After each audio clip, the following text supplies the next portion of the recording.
Nuo Lietuvos nepriklausomybės atkūrimo, kas 7 mūsų šalies gyventojas išvyko svetur. Dėl emigracijos Lietuva neteko daug kvalifikuotų specialistų. Atvykstantis užsieniečiai galėtų užpildyti šias spragas. Tačiau išankstinės nuostatos ir stereotipai trukdo jiems integruotis. Šie žmonės mūsų visuomenėje lieka nematomi. Labą dieną. Pradžiai trumpai norėčiau pristatyti ir apibūdinti Lietuvos situacijos analizę, kas liečia būtent migracijos srautus. Tai šiuo metu Lietuvoje gyvena apie 33 400 užsieniečių. Didžiąją dalį būtent sudaro trečiųjų šalių piliečiai, turintis arba leidimą nuolat gyventi, arba leidimą laikinai gyventi Lietuvos Respublikoje. Dalis užsieniečių atvyksta į Lietuvą su tikslu dirbti, kita dalis atvyksta užsiimti teisėtą veiklą, įgyti išsilavinimą, tačiau pagrindinis būtent kelias atvykti į Lietuvą, tai yra būtent šeimos susijungimo pagrindas. Aš Lietuvoje atvykau prieš 11 metų praktiškai dėl šeimos reikalų, būti su šeima be jokių planų, kaip sakant, būti čia ir gyventi, dirbti be darbo. Bet po truputį, kaip sakant, atsirado darbas ir praktiškai vienas pagrindinis priežastis, kodėl likau čia gyventi, kaip visa šeima čia yra, kad iki šiol darbo yra. Na, kadangi mano patirtis ir mano socialiniai kontaktai daugiausia buvo su akademiniu pasauliu, tai žinoma, aš padėjau ir Vladislavui įsijungti į tą akademinio pasaulio lauką. Ir tai buvo gan sėkminga mūsų patirtis, todėl kad atsirado naujos galimybės tiek jam save realizuoti akademiniam pasaulyje, tiek ir universitete tuo metu atsiradusi nauja specialybė, kaip tik turėjo kaip ir specialistą. Na, iš jūsų viename pasakojimu susidarė toks įspūdis, kad jūs iš tiesų, Vladislavai, buvote vienintelis Lietuvoje esantis socialinis kontaktas, kuris būtent padėjo susirasti darbą ir spręsti, kaip supratau, ir kitas problemas. Tačiau šitas problemas turėtų spręsti taip pat ir būtent valstybės taikoma socialinės integracijos programa arba socialinės integracijos politikos priemonės.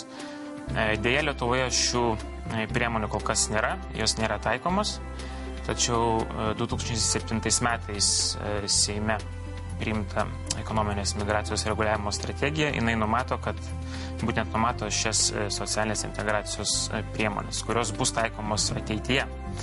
Na ir iš tiesų be šių priemonių užsieniečių atvykusiam į naują aplinką yra pakankamai sudėtinga integruotis tiek į darbo rinką, tiek ir į kitus visuomenės sektorius. Tačiau pagrindinė socialinės integracijos priemonė, ypatingai Vladislavo atveju, yra ir turi būti, tai yra būtent lietuvių kalbos kursai.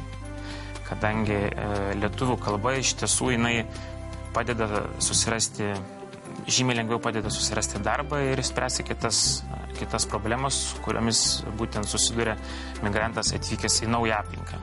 Vienas ateiti kaip iš tokių trečiųjų šalių be kalbos, aš žinau, gal pirmą pusmetys, gal į visą metą tenai yra kančia.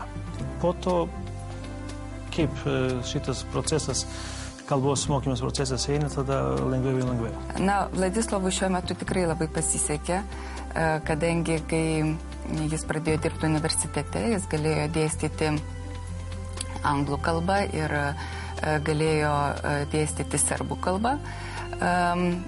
Jisai ėmėsi, kaip ir pats savo iniciatyvą mokytis lietuvių kalbos, tai šiuo atžvilgiu ta integracija ir tos kalbos mokymasis jam buvo žymiai paprastesnis. Na, gal apibendrinant galėčiau pasakyti, kad Lietuvoje iš tiesų gyvena tikrai labai nedaug užsieniečių ir tas skaičius jisai net nesudaro 1% nuo visos bendros populiacijos. Tai šie duomenys rodo, kad iš tiesų Lietuvoje būtų labai paprasta kol kas taikyti integracijos priemonės, kadangi užsieniečių skaičius yra mažas. O kita vertus, ateityje galima numanyti, kad tos integracijos priemonės bus įgyvendintos ir jau šiais metais yra fondų, kurių pagalba tiek nevyriausybinės organizacijos, tiek valstybinės institucijos ir kitos institucijos iš tiesų turi galimybę gauti lėšas ir būtent jas panaudoti informuojant visuomenę apie trečiųjų šalių piliečių gyvenimą Lietuvoje, apie tarptautinius ir vidinius migracijos procesus. Ačiū už pokalbį. Ačiū.